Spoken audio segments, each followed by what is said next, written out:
So, yun nga sir, alam niyo nung bago ko nilabas ang dokumento, nagdadalawang isip ako kung ilalabas ko yung name mo, okey? Pero bago ko tinakpan yung pangalan mo, ni-research muna kita. So, nakita ko po yung kaso na yun nung nabanggit ko yun sa aking mga followers nung last year. So, nagkaroon ako ng conclusion na sabi ko, itong kaso nitong certain na naka-sign dito sa dokumento na ito, maaari ito ginawa sa kanya dahil na-anticipate na ng gobyernong ito na later on lalabas ka. Parang yun lang yung sa akin. So pero katulad ngayon, sabi mo, hindi mo alam bakit ang tagal mo nawala sa PDEA, tapos na-realize mo na, may mga mahiwagang kamay o makapangyarihang kamay na gumagalaw dito. And I think pareho tayo ng conclusion.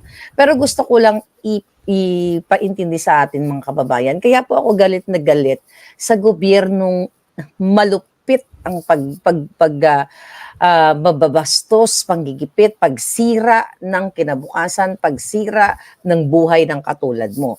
Kasi sir, kunyari ikaw, imagine mo, in-arrest, binigyan ka ng warrant of arrest, o sinervan ka, sa kadahilanan na mayroong ginawa itong gobyerno na to sa pagpaligaw ng iyong address. What if kung wala kang 120,000? So, matutuluyan ka sa kulungan. Yun. Tama? Ganon ang mangyayari. Talaga, kung wala kang pampiyansa, magpapahinog ka ng bukol doon sa loob ng kulungan. Diba? Oo, may karapatan ka nga para doon sa temporary liberty, no? By virtue Yes. ng bail. Pero kung wala ka naman pang bail, paano ka na? So, ito yung masakit sa akin bilang Pilipino na what if?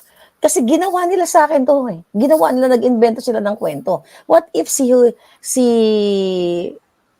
kunyari si Sean Miggs, okay? Si Sean Miggs, okay? Siya ay isang simpleng mamamayan, may kapitbahay siyang congressman or sabihin mo barangay captain na lang, si barangay captain may connection kay Lisa Araneta Marcos, tapos sabihin ni barangay captain, Lam, kasi itong kapitbahay ko, visit ako dito, naiinggit ako dito, for whatever reason, baka pwede mo akong tulungan, kakasuhan ko ito. Sasabihin ni Lam, sige, kasuhan mo yan. Tapos iligawin mo yung address, So, fast forward, nabigyan siya ng warrant of arrest na wala siyang kinalaman. Then, dahil naresto siya ng kunyari Thursday o Friday na lang, wala siyang pera, ikukulong siya. And the point here, wala ka nang ilalagay sa lamesa mo na pagkain, tapos puperwisyuhin ka pa mismo ng gobyernong ito, ng mga gobyerno ito, yung mga tiwali sa gobyerno na kalaboso ka or maipakulong ka, nang walang kakalaban-laban, kumbaga talagang violate yung constitutional rights mo sa lahat ng klaseng aspeto, lahat ng klaseng anggulo. Ito po, Agent Morales, bakit katulad mo, ako ay nakikipaglaban na what if gagawin sa isang ordinaryong citizen na niwala nga pong pang-tuition fee ang anak, pangkain, panggatas sa mga anak, pero dahil may connection lang sa gobyerno, ito yung gagawin. Napakalungkot naman po na yugto ng buhay natin sa Pilipinas. Yung nga yun ang pinakamahirap kung sa akin na isang alagad ng batas ginawa yan, lalo na dun sa mga ordinaryong tao. At hindi lang hindi lang ngayon lang nangyari, matagal nang nangyayari, at yan ang mga gumagawa lang yan, yung mga sanay sa mga ganyan ay yung may mga background sa law. Ang mga gumagawa niyan, yung may kaalaman sa batas, yung nag-aral sa batas. Diba? Sino ba itong mga pumupuksa sa atin? Hindi ba mayroong kaalaman sa batas? Sa batas. Diba? Sila lang ang mayroong kaalaman sa ganyan. Kaya nilang paikutin. Kaya nilang paglaruan ang katarungan dito sa atin. Mayroon silang kakayahan na gumapang diyan sa City Prosecutor's Office, Provincial Prosecutor's Office, Regional Prosecutor's Office, even dun sa mismong sa DOJ. Sila itong nakaupo Lahat ng kapangyarihan kaya nila. Bakit? Nasa kanila yung executive department. Kung ano ang ipapile ng piskalya o ng executive department, walang pakialam ang judiciary. Ang judiciary tatanggap lang yan kung ano yung ipapile ng executive department. Ang Department of Justice ay under ng executive department. Mhm. Kaya kapag kayang mayroong makapangyarihang kamay na nakialam dyan, ang gagawin lang ng nasa DOJ, ipapile lang yan sa korte. At ang korte, pag ipinel yan, hindi naman niya pwedeng i-encroach yung karapatan o yung authority ng executive department. Ang gagawin lang yan, maghihiring lang yan, magta-trial. Doon malalaman kung talagang may kasalanan ka o wala. Yeah. Yun lang yun eh.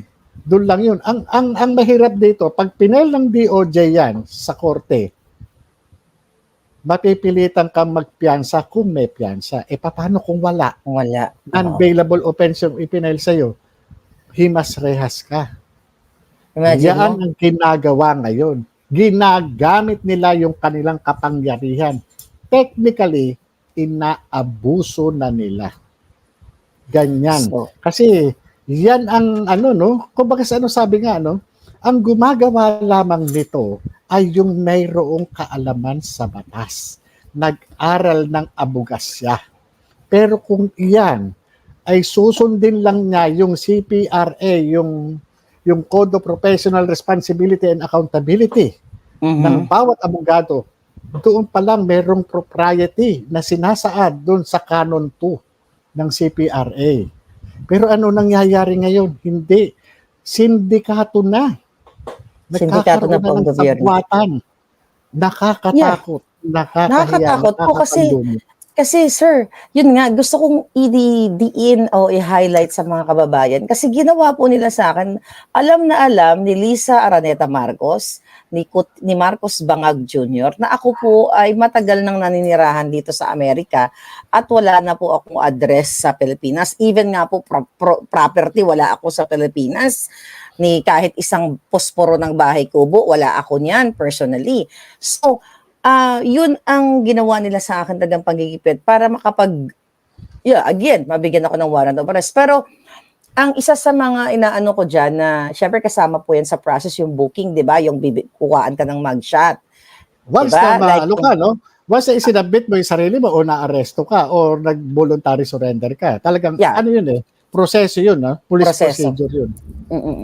So yun na nga, mamamugshot ka. Kasi ang mentality ng tao, hindi lang ng Pilipino, na once ang isang tao ay mamugshot, parang convicted felon ka na kaagad. Parang ikaw ay masamang tao na, which is, yun din po yung ginawa nila. I don't know if you're familiar with the case sa Okada, Manila. May issue po dyan, maisingit ko lang, yung pinaka may-ari niyan, si Mr. Okada, na mugshot yan eh.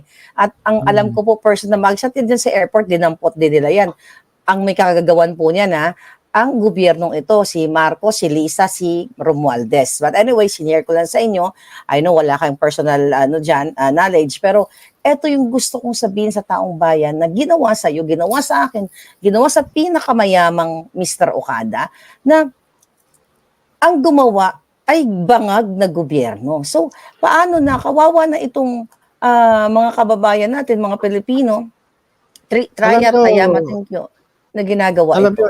nyo, kaya makikita nyo yung mga indicator, nandudumilat yung mga indicator. Tingnan nyo. Yes, sir. Kapag kakalaban ka, potential na kalaban ka, gagawan ka ng kaso. Yeah. Or, kung ikaw naman ay may mga dating kaso, bubuhayin nila. Kaya nga, sinasabi ko, tatlo ang branches ng government. Executive, Legislative, at saka Judiciary. Ang Prosecutor's Office, under yan ng Executive Department. Okay. Di ba? Ang kasuhan lang naman between executive at saka yung judiciary. So, sa executive, under niyan ang Department of Justice. At isang kumpas lang yan, yung kaso mong matagal nang patay, kaya nilang buhayin. At yan, ipapile yan doon sa korte. Pag pinail kasi ang kaso sa korte, sa ayaw at sa gusto ng korte, tatanggapin nila yan. Ngayon, siyempre, ang judge, ang lang naman yan is yung probable cause eh. Yun lang naman ang pinagbabasihan niya eh. Yung determination ng probable cause, pagka pinel yan, within 10 days, aaralin lang naman nila yan eh. Minsan, kapag kapile niyan, issue kagad ng warrant eh. Ganun naman sila eh. Pag narapol sa branch yan, ano. So, hindi katakataka no na kapag ito ay pinail nila sa korte, hindi katakataka na yung tumanggap niyan na korte, imposibleng walang bilin o diin diyan sa kaso na yan. Imposible. Bakit? Kasi yung mga huwes nangangarap maging justice yan. Nangangarap na ma-promote yan. Nangangarap na mapwesto dun sa mga juicy position. Ganun dyan. Kaya dito sa atin, nakakatakot, nakakadismaya yung pag-aabuso, yung paggamit sa kapangyarihan. Kasi nasa kanila lahat eh, nasa control nila. Di ba? Yung hindi nga imposible yung pagpapile ng kaso doon sa isang kalaban eh. Pati yung pagbubuhay ng kaso na matagal nang tapos. Yes. Yun Grabe. So, sir, bumalik sa akin yung sinabi doon sa CCTV na pinresent mo, na sinabi ni alias Picoy na pare, na pag ano yan, baka mamatayan. Pwedeng mamatay sa puso yan or sa sagasaan kasi hindi na lang ganun sa pagbabaril ang way ng pagpatay sa isang tao ng mga sindikato katulad, ng mga gustong mag-ano sa'yo. Doon pumasok sa isipan ko na maaari ang plano nila, ganyan, i-releasean ka ng warrant of arrest, tapos dadamputin ka, gagawa silang paraan ng kaso na non-bailable kung siserban ka ng ganun. Siyempre, makukulong ka. Tapos, pwede nilang gawin yung sinasabi ni Picoy na pwede kang atakihin sa puso. So, hindi man niya inelaborate yun, sir.